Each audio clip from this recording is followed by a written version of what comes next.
Hi, Savannah. I'm Matt. I'm John's case manager. I'm going to be going over his IEP today. Okay, nice to meet you. You too. The purpose of this meeting is just to kind of go over a few things, his annual goals for John's IEP, as well as how he performed on some of the informal and norm reference and curriculum-based measures over the course of the year. Okay. Just the first things first, a little bit of his present levels. He's a fourth grade level Okay. on reading. Math is a fifth grade level, and those are both as a seventh grade student. He's kind of in the third to seventh percentile on the map for both reading and math, which is a little bit lower than we'd like, but Sure. that's okay. That's why he has the support that he has. Sure. We're going to go ahead and look at some of the graphs here. Oh, I like these. Yeah, this is from his QPS report, so this just kind of shows the good and the bad and the basic of what his phonological awareness is, some of his phoneme levels. And those are like the sounds, right? He's making. Yeah. Okay. And a lot of this that he has corresponds to third, fourth grade, so about where we thought. Sure. You can kind of see as it goes along, the scores start to drop, which just means he's taking a more difficult skill set, so we kind of know where to start and where That's to good stop. to know.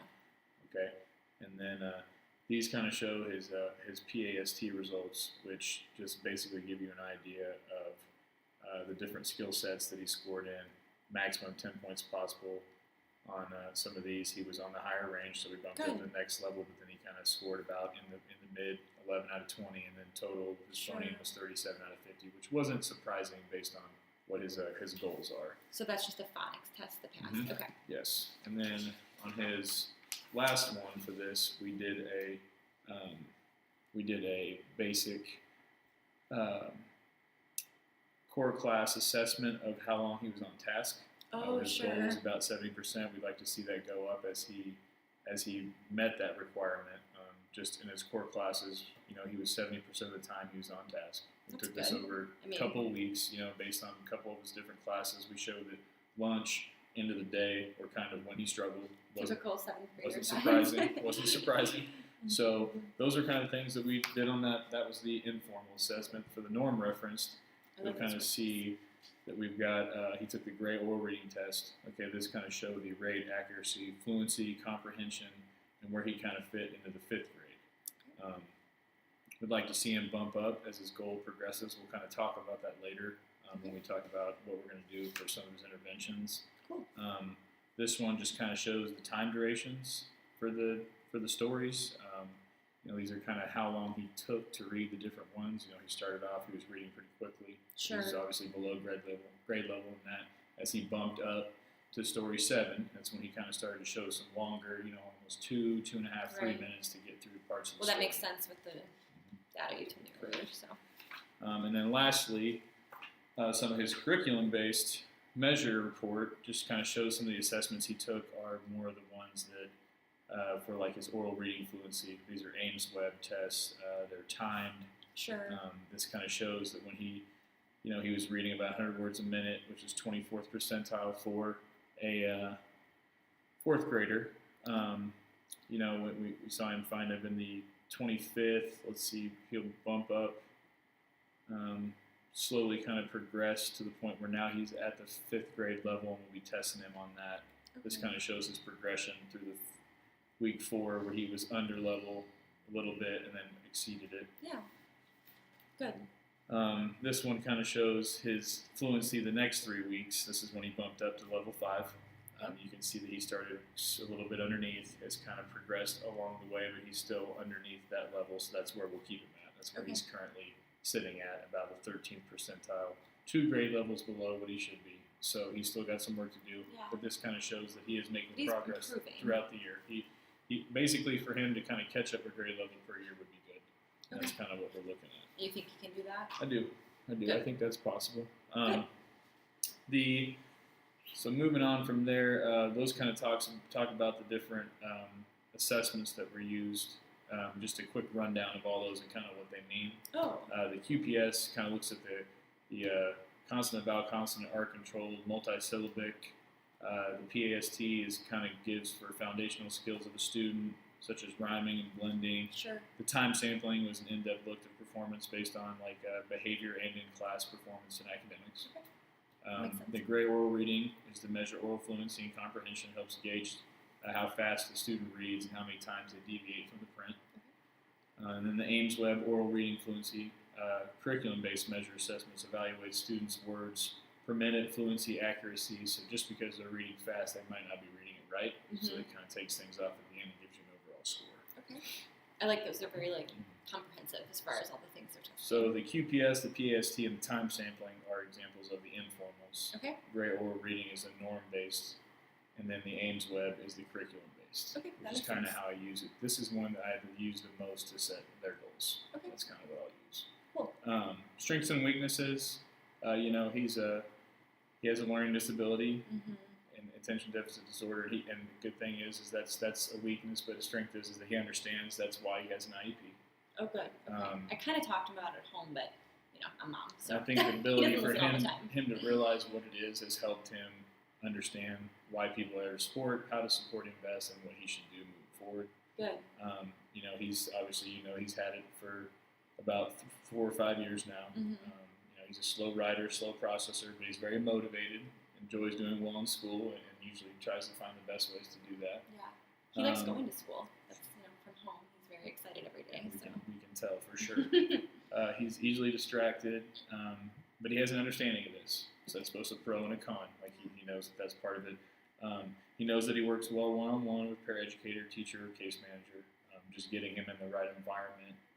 He's very cognizant of that and knows that really is the best way for him to learn. Sure. He's very punctual. He's rarely late for class. He gets along well with his peers. He prefers to work individually, but he's not afraid of group work. I wouldn't say it's his favorite thing. Yeah. But he will go out of his way to sometimes work in a group. While speaking aloud in class, it's not really something that he necessarily enjoys. Sure. But he has been good to not hesitate to give it a shot and try. So And his if he- confidence is getting a little bit And if he more. doesn't, he kind of knows why, and we can kind of talk about it, and he always likes to go back to it. So yeah, for that being an area where he lacks confidence, he's doing better at taking it on as best he can, knowing that it's something that he needs to get better at. Good. He has a really good relationship with all of his teachers. He has a good relationship with me. He kind of understands what he needs to do and where he's at, and that's really good. Sure. He's kind of developing a way to self-advocate for himself. I've been impressed with that. Good. A few of the SMART goals that we're going to go over. So these are just some of the, are they sustainable goals? Are they measurable goals? They're just kind of the things that are important to what he sets his IEP on. Okay. Like these are the criteria that you have to follow. Correct. So John, he's got the oral reading fluency goal. Like we talked about earlier, he currently assesses at a 4th grade level as a 7th grader. But his goal is to begin assessing at a 5th grade level by the end of 7th grade and continue progress towards on-grade level testing. Good. That sounds great to me. He's got a math computation goal. He currently assesses that at a 5th grade level as a 7th grader. His goal is to begin assessed at a 6th grade level by the end of quarter 1 of 8th grade. So that's of next year. And begin assessing at a 7th grade level by the end of the 8th grade school year. So hopefully by the end of next year, going into high school, he's about a 3/4 to a full year behind. So right now he's 2 behind. So Sure. he's able to shrink that gap and then continue to progress towards grade level testing. He's got the on-task behavior goal. He's currently on task around 70% of the time in his core classes. Like I said earlier, I'd like to see this improve to 80. Sure. And then it's probably something that we can look at exiting as far as it For goes. the behavior goal. Okay. Yeah, just making sure that as he gets into high school, that he's transitioning and doing that kind of stuff and making sure that he's on task and doing all that, I think would be good for him. Yeah, that is something I know he'll need in high school just Yeah. because of how the rigor of the classes is so much higher. And I would like to see him work on that for sure. And then I think just discussing the role of the parents and family in achieving the goals, I think just being good communication with me and the student and doing as much as you can there, just making sure that they know that you care and it's something that's important. Yeah. And just helping foster the goals, the interests of what the students like. And I'm just always kind of looking for post-secondary, like what are they going to do after high school? Totally. So those are some of the things that I think just quickly that we can hit on that parents would be helpful if they were good at. Just constant communication, always working with me and trying to decide what we can do to make John's educational experience work for him as best. And if you do any data collection, feel free to send it home too. I can look it over with him and just reinforce the progress. And I always do it at the quarterly, but we can maybe do it more Yeah. more frequently. Yeah. And then lastly, I'm just going to kind of discuss the lesson plans that I kind of had based on the assessments cool. he took. Okay. So first, we'll start with like the informal assessment. This is going to be a lot of this determining meaning of words and phrases and how they're used in text. Sure. It's kind of the Common Core standard. Objectives, anything from breaking apart words into a syllable visual field, blending words together, independently setting a timer and increasing on-task time independently. So it's both. Okay, nice. Decoding syllables, visual fields, blending. Those are some of the vocabulary that will be used in this kind of lesson. He'll need to know the meaning of the word, syllable, how to decode, blend, and do these things like independently. Experience independently sounding out the words and how to blend them together. Sure. He kind of sets up a little bit of a box and a timer and checklist. Mm-hmm.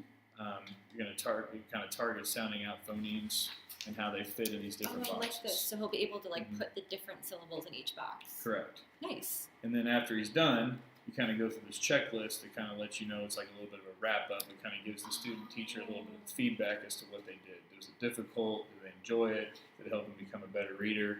Things like that. I like that. A little bit of self-reflection. And then the chunking visuals and the frequent reminders, these are things that you can look at as becoming accommodations, modifications, enrichment exercises, things like that. That's great. For the norm reference assessment, this will be identifying text features, graphics, captions, and how those organize. This was specifically an organization based on like the Titanic. Oh, sure. So it's just a book about the Titanic. Obviously, their background knowledge would be about the book, and then the who, what, where, when, why on what happened. Okay. And they kind of fill in this with the dates and the events as they go along. Oh, nice. They can use technology. I kind of have that as a short video clip, or if they want to use, Google Sheets or Google Docs to do what they're doing. Cool. Similar leads into an intro into the lesson. Does another kind of a wrap up just to make sure that there is some like retaining comprehension going on. I like that a lot. And then again, these things can be looked at as far as accommodation, modification, enrichment exercises. Yeah. And how that exactly. Like this could even be helpful for other classes. Yeah. Having that organized. Cool. And then the CBM is something that John will be used to because that's something that he's done a lot. Sure.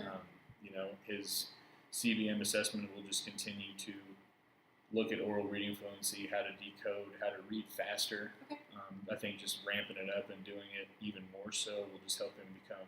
His fluency will go way up. It's been kind of going up because I think we've just been exposing him to the tests more. Totally. And he's been taking them a lot more and understanding how everything works. Yeah. So again, this is kind of a decoding factory, so to speak, is the introduction. I like that. Yeah, it kind of goes into the whole assembly created model. Okay. And then this kind of just shows the model compared to a scaffolding practice. So Okay. it kind of lets the student get an idea Oh, of, so the teacher will model, mhm. and then correct. he'll be able to practice. So they kind of go hand in hand where you I can really just like feed off that. each other.